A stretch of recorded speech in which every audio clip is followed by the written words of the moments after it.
سلام خدمت همه بلند. عرض سلام خدمت همه بینندگان محترم تلویزیون جمهوری اسلامی ایران. اینجا بارسلون، ورزشگاه نیوکمپ. ما امروز اومدیم براتون بازی تیم فوتبال بارسلونا با تراکتورسازی تبریز رو گزارش کنیم. خبرنگار جمهوری اسلامی ایران محمد پارسا اشرفی هستم، اعزامی از ایویزا.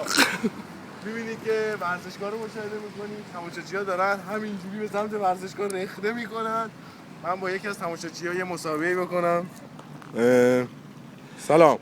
Salam, ben Təbrizdə gəlmişəm Barselona'dan. Çox gözəl bazi, çox gözəl futbol, çox gözəl داف. بله بعد شما به نظرتون طرفدارای بارسلون امروز بیشترن یا طرفدارای تراکتور؟ من نمیدونم چرا آیه فردوسی پور وقتی که درصد رو نشون میداد چرا میخندیدی شما؟ آیه فردوسی با تشکر از این تماشاچی محترم.